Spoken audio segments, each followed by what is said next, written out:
Hello प्यारे दोस्तों, मैं हूं कमलेश मरोठा और आप सभी का स्वागत करता हूं आपके ही अपने चैनल दी NSY एजुकेशन में।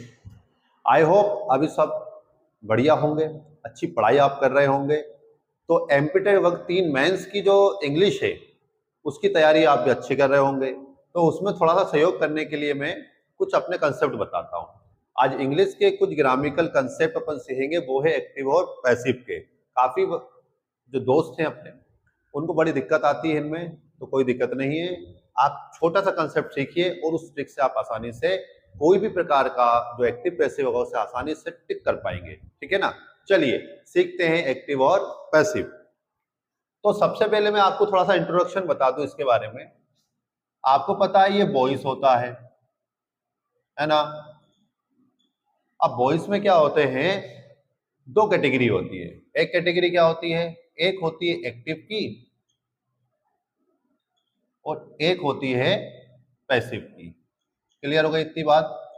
यानी जो वॉइस होता है उसके अंदर 2 प्रकार की कैटेगरी पाई जाती है, एक एक्टिव वाली और एक पैसिव वाली। तो आपको पेपर में जब पूछेगा तो दोनों में से कुछ ना कुछ पूछेगा जरूर, ये आपका सिलेबस में है। ओके, ये आना है, निश्चित है आना है, बिल्कुल गारंटेड आना है। तो आपको ये ध्यान रखना है कि एक्टिव से पैसिव भी बनाकर पूछेगा और पैसिव से एक्टिव बनाना भी पूछेगा। तो आपको उस समय क्या करना होगा, एक छोटी सी ट्रिक से अपने आप को सॉल्यूशन देना होगा, क्योंकि यही तो वो है ग्रामिकल मिस्टेक ही तो हमको पास कराती है और फेल कराती है। आपको पता ग्रामर मिस्टेक थोड़ी सी हुई, 1 नंबर गया, 2 नंबर गए, 3 नंबर गए और हम चयन परीक्षा से बाहर हो जाते हैं। ठीक है ना, कोई दिक्कत का विषय नहीं है। एक्टिव पैसिव तो अभी आपको कराते हैं। देखो, एक्टिव वो चीज होती है जिसमें आप किसी भी सब्जेक्ट को पहले प्राथमिकता दोगे। जिसमें सब्जेक्ट पहले होता है उसे अपन कहते हैं एक्टिव।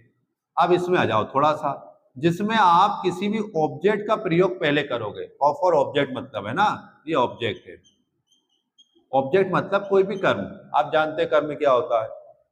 सब्जेक्ट कौन होता है, जो कार्य को करता है। तो कार्य को करने वाला इसमें पहले होता है तो एक्टिव वॉइस कहलाएगा, और कार्य करने वाला इसमें बाद में पाया जाएगा तो इसमें पैसिव वॉइस। कार्य किया वो पहले आ जाएगा। ठीक है, इतनी बात क्लियर हुई। कोई दिक्कत का विषय क्या नहीं ना। चलिए फटाक से इसका स्क्रीनशॉट ले लो जरा सा, कि वॉइस जो होते हैं एक्टिव होते हैं और पैसिव होते हैं। एक्टिव में सब्जेक्ट जो होता है मेन होता है, और इसमें पैसिव में सबसे पहले अपन ऑब्जेक्ट को उठाकर लिखते हैं। Okay clear. चलिए नेक्स्ट देखिए, अब अपन इनको सीखने का प्रयास करते हैं। अब करना क्या है कि अलग अलग टेंस होते हैं, अलग अलग सेंटेंस होते हैं, वैसे वो बनते हैं। लेकिन मैं आपको वैसे नहीं कराऊंगा, मैं आपको सिंपल सी मेथड से कराऊंगा जो आपको आसानी से वहां पर ट्रिक काम आ जाए, है ना। तो ध्यान दीजिएगा भैया सब लोग, अगर आपको सेंटेंस के अंदर फर्स्ट फॉर्म दिखे, कौन सी फॉर्म दिखे, फर्स्ट फॉर्म, ओके, या फिर आपको दिखे फर्स्ट फॉर्म में एस जुड़ा हुआ, जिसे अपन एस फॉर्म भी कहते हैं। अगर इस तरह की कंडीशन आती है, किसके बाद दिखे भैया, ये सब्जेक्ट के बाद दिखे। अगर किसी सब्जेक्ट के बाद फर्स्ट फॉर्म या फर्स्ट फॉर्म में आपको एस मिले, तो आपको करना क्या है, तो आपको इसका पैसिव बनाते वक्त, क्या बनाते भैया, पैसिव बनाते वक्त आपको लगाना है हेल्पिंग वर्ब के रूप में इज एम आर। क्या लगा देंगे, इज एम आर लगा देना। ठीक है ना, क्या लगाएंगे, इज लगा सकते हैं, एम लगा सकते हैं, और लगा सकते हैं आर। इन तीनों में से आपको अप्लाई करना है एक हेल्पिंग वर्ब। और पैसिव का एक ही रूल है, वह है रूल क्या, ध्यान से देखिए, उस रूल को कहते हैं, ठीक है, क्या चीज है, यानी ऑब्जेक्ट इसमें पहले होगा, हेल्पिंग वर्ब लगना ही पड़ेगा, और वर्ब की थर्ड फॉर्म के अलावा कोई फॉर्म यूज मत करना भैया पैसिव में। पैसिव में एक ही फॉर्म होती है, वो कौन सी होती है, वर्ब की थर्ड फॉर्म। क्लियर हो गया इतना।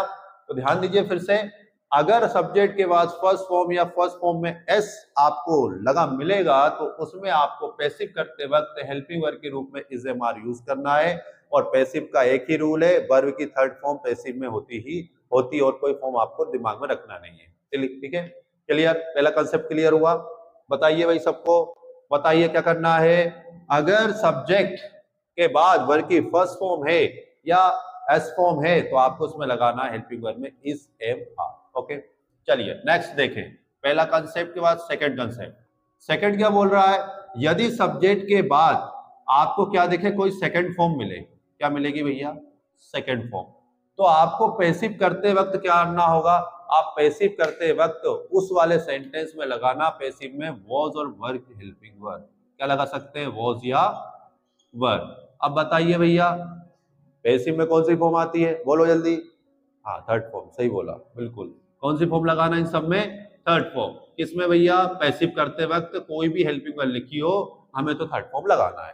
क्या दूसरा कंसेप्ट भी क्लियर हो गया, कोई परेशानी बताइए। फर्स्ट फॉर्म हुआ इस्तेमाल लगा दिया, सेकंड फॉर्म हुआ वॉज वर लगा दिया। अब आपको इतना तो आप समझदार है कि कौन सी चीज कब लगेगी, ये सिंगुलर के साथ लगती है, प्लूरल के साथ, ये आई के साथ चलता है। ये सिंगुलर है और ये प्लूरल जो हमारे सब्जेक्ट के साथ लगते हैं। ओके, अब देखिए नेक्स्ट। अब करना क्या है, बोले सर ठीक है ये भी समझ में आ गया, क्लियर हो रहा है सारा का सारा। अरे एकदम बिल्कुल दिमाग में सीधा जा रहा है, नहीं हो रहा है क्या भैया, थोड़ा एक बार फिर से वीडियो को पॉज करके रिटर्न आना, फिर से कंसेप्ट समझना। ओके चलिए एक और। लेकिन लेकिन लेकिन लेकिन अगर क्या करे भैया, अगर आपको वर्ब की थर्ड फॉर्म आ जाए, क्या आ जाए, वर्ब की थर्ड फॉर्म। अब वर्ब की थर्ड फॉर्म क्यों आएगी, अरे आएगी क्यों नहीं आएगी, वर्ब की थर्ड फॉर्म आती है। तो आपको करना क्या है, जो वर्ब की थर्ड फॉर्म है उसमें जो हेल्पिंग वर्ब होगी ना, इस वर्ब के साथ जो भी हेल्पिंग वर्ब होगी उस हेल्पिंग वर्ब के साथ, ठीक है, आपको करना क्या है, बीन जोड़ना है। क्या जोड़ना है भैया, बीन। और उसके बाद वापिस आपको क्या लिखना है, थर्ड फॉर्म लिखना है। क्या इतनी बात क्लियर हुई। जैसे यहाँ पे कोई थर्ड फॉर्म है, जैसे यहाँ पे दे दिया हैज दे दिया, जैसे यहाँ पर हैव दे दिया, जैसे यहाँ पर हेड दे दिया। क्लियर हुआ बेटा, हैज दे दिया, हैव दे दिया, हेड दे दिया, इसके बाद थर्ड फॉर्म लिखिए। अब आपको पैसिव बनाना है, तो पैसिव में इन्हीं हेल्पिंग वर्ब को लिखने के बाद इसके साथ क्या ऐड करना है, बीन। और पैसिव में एक ही वर्ब, वो कौन सी है, थर्ड। आ गई बात क्लियर, समझे इतना। दूसरा देखो, बोले सर ये भी ठीक है, ओके आ गया। अगला देखो, अगर आपको कभी भी आईएनजी फॉर्म दिखे, क्या दिखे भैया, आईएनजी फॉर्म, तो क्या करे, आईएनजी फॉर्म मतलब क्या सर, अरे भैया इनके साथ, जैसे कि आपको इसके साथ दिख गया, एम के साथ दिख गया, आर के साथ दिख गया, वॉज के साथ दिख गया, वर्क के साथ दिख गया, मतलब हेल्पिंग वर्ब ऑलरेडी होगी। ओके, तो इनकी दी गई हेल्पिंग वर्ब के साथ ही आपको करना क्या है, आप बीइंग को जोड़ देना। क्या जोड़ना है भैया, बीइंग को। और वर्ब कौन सी लगाएंगे अपन, थर्ड फॉर्म लगाएंगे। इतनी बात क्लियर हुई क्या, कोई परेशानी, कोई दिक्कत, आ रहा समझ में, आ रहा मजा भैया। तो ध्यान दीजिए कंसेप्ट पे, थर्ड फॉर्म हुआ तो बीइंग जोड़ूंगा, आईएनजी हुआ तो मैं बीइंग जोड़ूंगा, फर्स्ट फॉर्म हुई तो इस्तेमाल लगाऊंगा, उनके साथ जोड़ना कुछ नहीं है। ओके, अगर सेकंड फॉर्म हुई तो मैं वाज वर्ब लगाऊंगा। ओके, क्लियर क्लियर क्लियर, कोई दिक्कत है कमेंट करके बता सकते हो। तो भैया इतनी सी बात है, थर्ड फॉर्म आएगी तो आपको बीइंग लगा देना, आईएनजी फॉर्म आएगी तो आप बीइंग लगा देना, फर्स्ट फॉर्म आएगी तो हेल्पिंग वर्ब में इस्तेमाल लगा देना, और अगर सेकंड फॉर्म आए तो हेल्पिंग वर्ब में वाज और वर लगा देना। समझे समझे समझे, क्लियर। चलिए आगे देखिए अब, और क्या कर सकते हैं सर, और क्या कर सकते हैं सर, बोलिए। इतने ही तो आते हैं पेपर में, और कितने आएंगे, और आएगा थोड़ा सा। एक और देखो, अगर कभी भी कोई भी मॉडल वर्ब दी हो, क्या दी, कोई भी मॉडल आया हो, मॉडल मतलब समझते हो ना, जैसे कि कैन है, जैसे कि मे है, जैसे कि शुड है, इस तरह की अगर आपको कभी भी इनके सेंटेंस दिए और बोले इनके पैसिव बनाओ, इनसे क्या बनाओ, पैसिव बनाओ, तो कुछ मत करना भैया, जो मॉडल वर्ब है उसको ऐसा कैसा लिख देना और उसके पीछे लगा देना बस बी। क्या जोड़ देंगे भैया,